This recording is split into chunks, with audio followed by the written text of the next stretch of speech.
India की number 1 choice Bharat matrimony. अगली खबर देखिए, बलूचिस्तान में पाकिस्तानी सेना की बर्बरता। बलूचिस्तान में पाकिस्तानी सेना ने क्या किया? क्या वहां एट्रोसिटीज नहीं हो रही हैं? आप ये बताइए कि अपने ही एक प्रोविंस पर, अपने ही एक राज्य में, आप ये कल्पना कीजिए कि फौज को 90,000 ऑपरेशन अपने ही एक राज्य पर करने पड़े, तो क्या स्थितियां सामान्य हैं?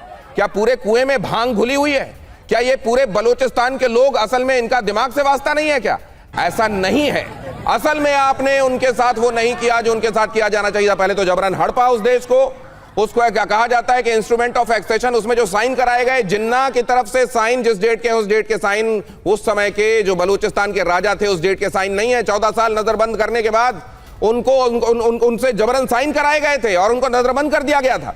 अगली खबर देखिए, स्थानीय लोगों पर सीधी फायरिंग हुई है। विरोध प्रदर्शन करने वालों पर गोलियां चलाई गई हैं। महिलाएं और बच्चे भी विरोध प्रदर्शन में शामिल थे। महिलाओं और बच्चों तक पर गोलियां चलाई गई जो विरोध प्रदर्शन में शामिल थे। और ऐसे में अगर यह हिस्सा अपने आप को ये कहता है कि मैं पाकिस्तान का हिस्सा नहीं हूं, तो क्या वो गलत कहता है? महिलाओं और बच्चों पर भी गोलियां चला देना। ये देखिए जरा, इन तस्वीरों को देखिए। इसमें जो विद्रोह करने वाले लोग हैं, विरोध करने वाले लोग हैं, उनके हाथ में कहीं कुछ ऐसा नजर आ रहा है क्या जिससे इतना ज्यादा आपको एप्रीहेंशन हो जाए कि आपको लगे कि बल प्रयोग का अब एक ही तरीका है, गोली चलानी पड़ेगी, उसके अलावा और कोई तरीका नहीं है? मेरे साथ जो दूसरे दो मेहमान जुड़े हुए हैं उनका रुख बस इसके फौरन बात करने वाला हूं। अगली खबर भी आपको दिखा देता हूं। बलूचिस्तान में BLA का नॉन स्टॉप अटैक जारी है। बलोच लिबरेशन आर्मी नुश्की में जुडिशियल कॉम्प्लेक्स पर हमला हुआ है। इमारत में छिपे पाकिस्तानी सैनिक टारगेट किए गए हैं।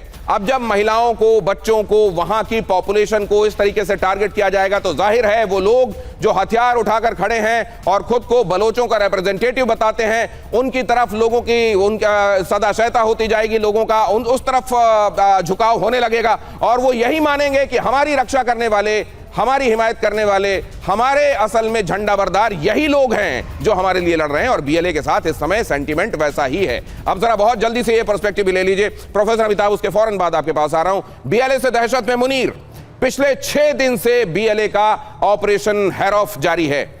जनवरी के आखिर से, सैटरडे से इनफैक्ट ये शुरू हुआ और आज आप जब फ्राइडे पर, कल 1 हफ्ता हो जाएगा, ये लगातार चल रहा है। पाकिस्तान का दावा 216 बलोच लड़ाके हमने मार दिए हैं, ये पाकिस्तान की तरफ से दावा किया जा रहा है।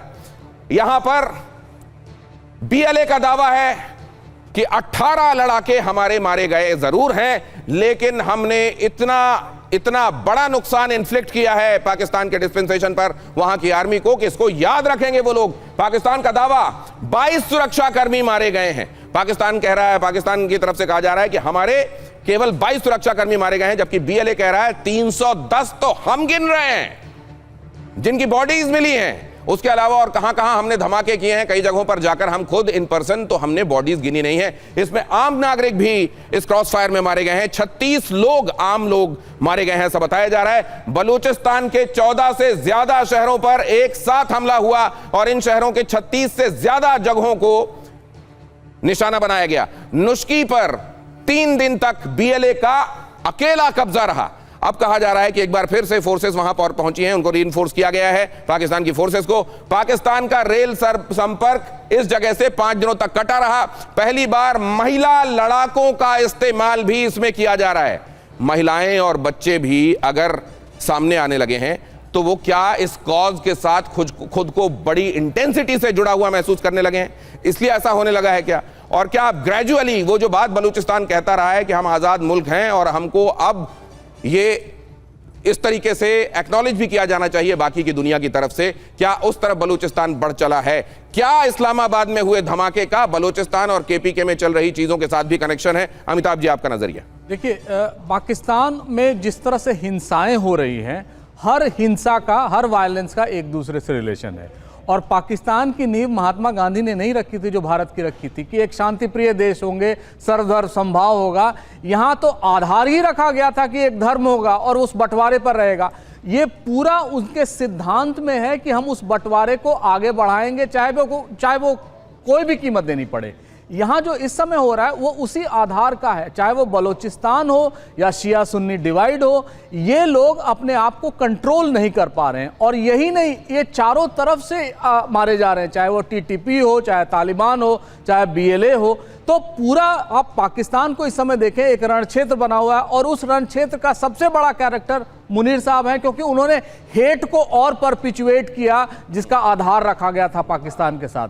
तो पूरा इस समय जो आप वहां की स्थिति देख रहे हैं वो और भी भयावह होगी, क्योंकि देखिए इकोनॉमिक डेप्रिवेशन भी बढ़ता जा रहा है। वो सिर्फ बलोचिस्तान में ही नहीं है, पूरे पाकिस्तान में है। जैसे जैसे गर्मी आएगी, जैसे जैसे फसल कम होगा, पानी कम सप्लाई होगा, वहां भी गरीबी और बढ़ेगी। तो ये लोग करेंगे क्या सर? लेकिन इसी में प्रोफेसर अमिताभ, मुझको एक चीज समझ में आ रही है कि शायद इसीलिए, और ये तो बात ख्वाजा आसिफ अभी अभी कहकर हटे हैं कि हम ना तो हमारे पास उतने सोफिस्टिकेटेड वेपन्स हैं और ना हमारे पास उस जगह की टेरेन को समझने की सलाहियत है। वो उस जगह को बहुत अच्छे से समझते हैं बलोच लड़ाके, और उनके पास अत्याधुनिक हथियार भी हैं। हमारे मुकाबले वो ज्यादा बेहतर हथियार इस्तेमाल कर रहे हैं। क्या इस बात को भांपते हुए और ये देखते हुए कि उनके सामने पाकिस्तान की आर्मी टिक नहीं पा रही है, क्या इसलिए जानबूझकर मिनरल्स का एक तरीके से लोभ दिखाकर पाकिस्तान के सैनिकों की यहां पर आमद और मौजूदगी सुनिश्चित करने के लिए क्या मिनरल्स का और नेचुरल रिसोर्सेज का, ऑयल्स और गैस का लालच दिया जा रहा है? यह सवाल लेकर अशविंदर साहब आपके पास आने वाला हूं, लेकिन उससे पहले बलूचिस्तान पर पाकिस्तान का डबल गेम देखिए। अमेरिका से बलूचिस्तान का सौदा किया। बलूचिस्तान में 1.3 अरब डॉलर का निवेश करेगा यूनाइटेड स्टेट्स, और यह निवेश इसलिए किया जाएगा कि वहां की जो खदानें हैं वहां पर आप जानते हैं तांबा बहुत है, वहां पर सोना बहुत है, वहां पर जस्ता बहुत है, रेयर अर्थ मेटल, जिनकी आज कीमत जाहिर है दिनों दिन बढ़ने लगी है, क्योंकि वो आपके एक चिप से लेकर आपकी बैटरी से लेकर आपके फोन तक हर जगह इस्तेमाल हो रहे हैं, आपके सैटेलाइट तक में इस्तेमाल हो रहे हैं। इसलिए इसकी जरूरत हर गुजरते दिन के साथ बढ़नी है। यूएस हर उस जगह पर निगाह गड़ाए हुए है जहां पर ये रिसोर्सेज की मौजूदगी है। ऐसे रिसोर्सेज से माला माल बलूचिस्तान भी है, ये बात और है। और ये बहुत बड़ी विडंबना है कि वहां गरीबी, वहां की गुर्बत अगर आप देखेंगे तो लगेगा सबसे ज्यादा विपन्न ये जगह होगी। इतने ज्यादा नेचुरल रिसोर्सेज पर बैठे हुए लोग कैसे गरीब बनाए जाते हैं, देखिए पाकिस्तान की सरकारों ने सुनिश्चित करके दिखाया है। अब यहां पर ये जो सौदा किया जा रहा है, क्या इसीलिए किया जा रहा है कि यहां पर नेचुरल रिसोर्सेज, आप जानते हैं सीपेक बनाने के लिए चाइना आया, उसके ख्वाब अभी तक अधूरे हैं। 62 बिलियन डॉलर का उसका प्रोजेक्ट यहां पर लटका हुआ है।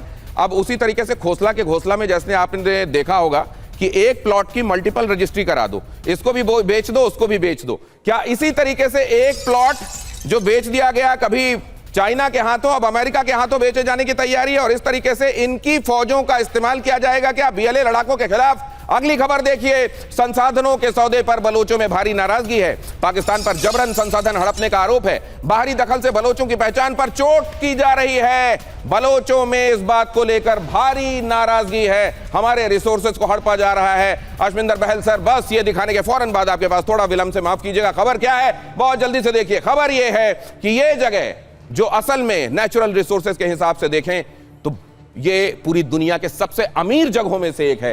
पाकिस्तान ने अमेरिका से बलूचिस्तान के खनिजों का सौदा कर दिया है। आपने देखा होगा किस तरीके से लेकर गए थे वो डब्बे में।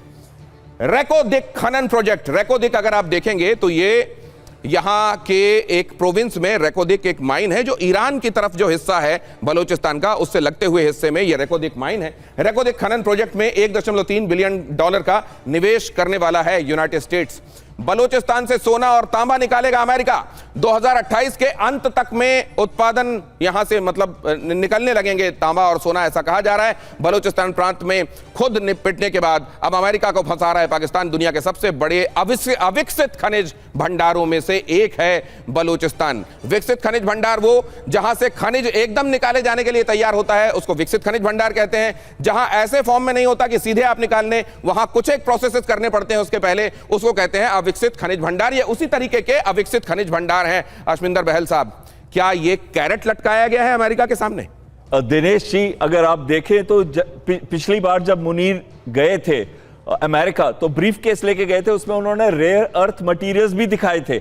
लेकिन इस बार जो ग्लोबल कॉन्फ्रेंस हुई 4 तारीख को, जिसमें कई देश विश्व के आए थे और भारत को भी स्पेशल इनवाइट किया था, क्योंकि भारत में तीसरा सबसे बड़ा विश्व का रिजर्व है क्रिटिकल मिनरल्स का, यानी कि रेयर अर्थ ऑक्साइड का, 6.9 मिलियन टन का, जो हमारे साउथ इंडियन स्टेट्स में है। तो अगर भारत को बुलाया था, उनको नहीं बुलाया, इसका मतलब है कि अमेरिका को भी पता है शायद यहां रेयर अर्थ उतना नहीं है जितना ये बताने की कोशिश कर रहे हैं। लेकिन ये जरूर है कि 44% एरिया जहां का बलूचिस्तान के अंदर आता है पाकिस्तान का, वहां पे 70% गरीबी है, हार्डली कोई डेवलपमेंट है। कॉपर, गोल्ड, सिल्वर और साथ साथ में गैस के ह्यूज रिसोर्सेज हैं। ये बात बिल्कुल सही है, तभी ग्वादर पोर्ट की भी इंपॉर्टेंस और पासनी की भी इंपॉर्टेंस आ जाती है।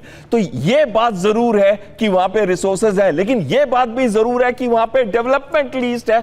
लोगों के ऊपर कहर, अत्याचार बसाया जा रहा है, लोग आजादी चाहते हैं। और अगर 6% हम खैबर पख्तूनवा का एरिया लगा ले, आधा पाकिस्तान आज आजादी मांग रहा है मुनीर से। तो मेरा अपना ख्याल है कि बलूचों ने यह हमला नहीं किया। क्यों नहीं किया?